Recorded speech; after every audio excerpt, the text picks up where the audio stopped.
Hey, I wanted to take a moment and show you the results from Lab 6 that we did in class, or that we set up. And so remember that we took E. coli and streaked it on a plate, streaked for confluent growth, halfway down, quarter turn, halfway down, quarter turn, streaked for confluent growth. And then we also did bacillus on a different plate. I allowed you to select a chemical and place it on a filter paper in the middle of the organism, and we were going to test how well the chemical worked to kill or to inhibit the growth of the organism. Okay, so I have it all set up here, and I'm recording this on my phone, so I have it all set up here. I'm going to show you the plates, and then I also have the chemicals that I already had. You may have brought one in, but I have chemicals that we can look at if we want some more details. The first one I'm going to point out always shows great results is hydrogen peroxide. Hydrogen peroxide is wonderful. It works well. And so this is hydrogen peroxide on E. coli. So we put the E. coli all over the plate and then hydrogen peroxide on the filter paper, and you can see where the E.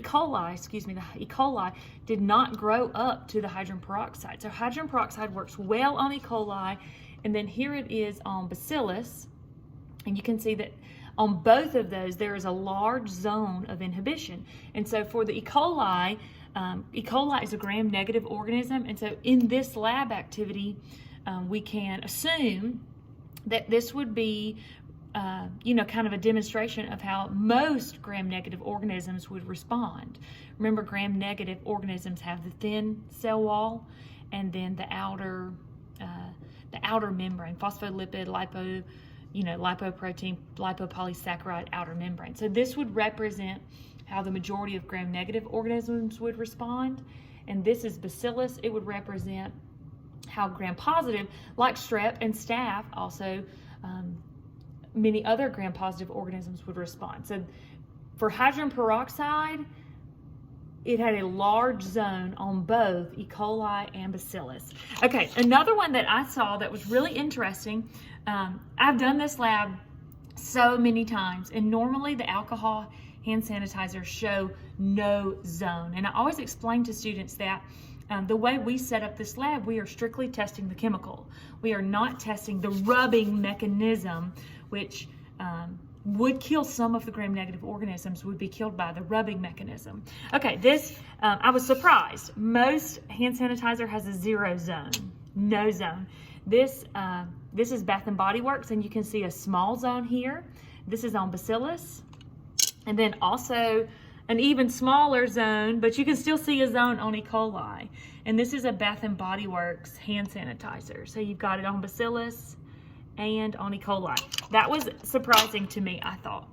This is Germex brand. You can see a small zone, a tiny zone, right? On bacillus, so small, and then also a small zone on E. coli. And remember that the recommended there we go, let's see, does that help? The recommended concentration of alcohol in hand sanitizers is 70%. This is Blue Dawn. According to Blue Dawn is the best. So I don't know if that's accurate, but here it is on bacillus. I'd say that's a medium zone.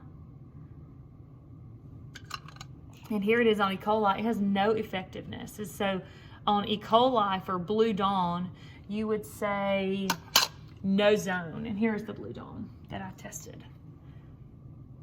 No zone for E. coli. What did we say? Small or medium? Maybe even you could consider that medium on bacillus. Okay, keep moving.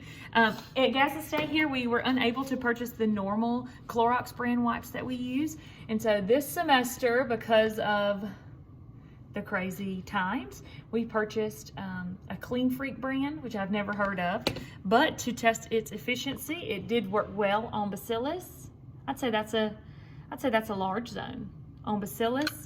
And it was not effective. No zone, maybe a tiny zone. I do see a tiny zone on E. coli. Tiny, tiny, tiny. So, and I want to remind you that the textbook says that, or we know from the notes, that chemicals are more effective at killing the gram-positive organisms, while physical mechanisms are more effective at killing gram-negative organisms because of that thin cell wall. And so your notes reads exactly that gram-positive organisms are more resistant to physical control and gram-negative organisms are more resistant to chemicals. Think about that fatty layer around the gram-negative. That would cause it to be more resistant. Okay, Ajax Ajax detergent. I'd say it's not very clear on the zone, if you can see that. Let's say small on Bacillus, no zone on E. coli. Right, and this is the Ajax. Good, moving on. Here's another hydrogen peroxide. It always works well. This ought to make you want to go buy some hydrogen peroxide. Here it is on the top, that's E. coli, and on the bottom, that's Bacillus. So again, this is large and large. Large and large. Okay, you know the Miss Meyer's cleaning products that a lot of people use. Here it is on Bacillus. I'd say it works well. Let's see. Here we go. It works well on Bacillus. That's a large zone. And no zone for E. coli. So Miss Meyer's cleaning spray, no zone for E. coli, but a large zone for Bacillus. Okay, let's look at Clorox bathroom bleach free. Small zone for E. coli. That's good because you might be cleaning your bathroom with it, right? At least it worked. I'd say large zone for Bacillus. So Clorox, I believe this was a Clorox wipe that we squeezed the liquid out of. So small on E. coli, medium on Bacillus. Okay, this is Lysol spray. I set this one up. Lysol spray. You can see it is large for Bacillus. Look here. Lysol spray worked well, and it worked a little bit on the E. coli. So small zone, but remember, gram-negative are going to be more resistant to chemicals. So if it works on E. coli, if it works even a little bit on E. coli, that's impressive. Okay, this is Clorox disinfecting wipes. These also have no Clorox in them, no bleach. Right, Clorox is a name brand, so no bleach. On Bacillus, it has a small zone.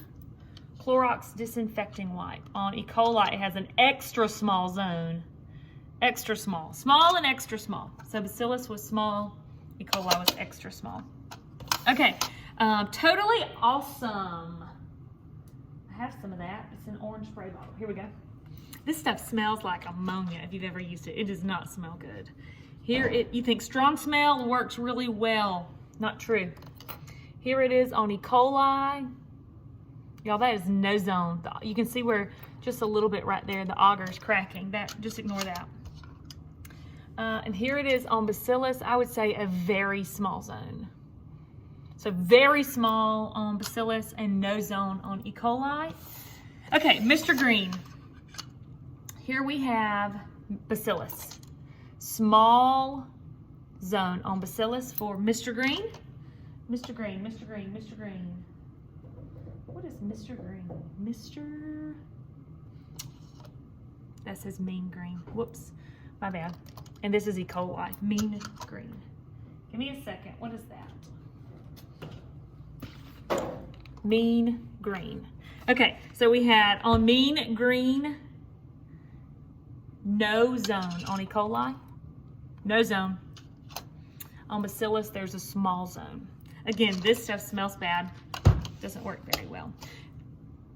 Okay, so there are also some results listed in this lab folder. So what I want you to do is make a column of the chemicals, the zone size, small, medium, large, and on some of them you may say extra small or extra large, looking at that data, and then fill out that table and upload an image. Let me know if you have any questions. I'm here to answer.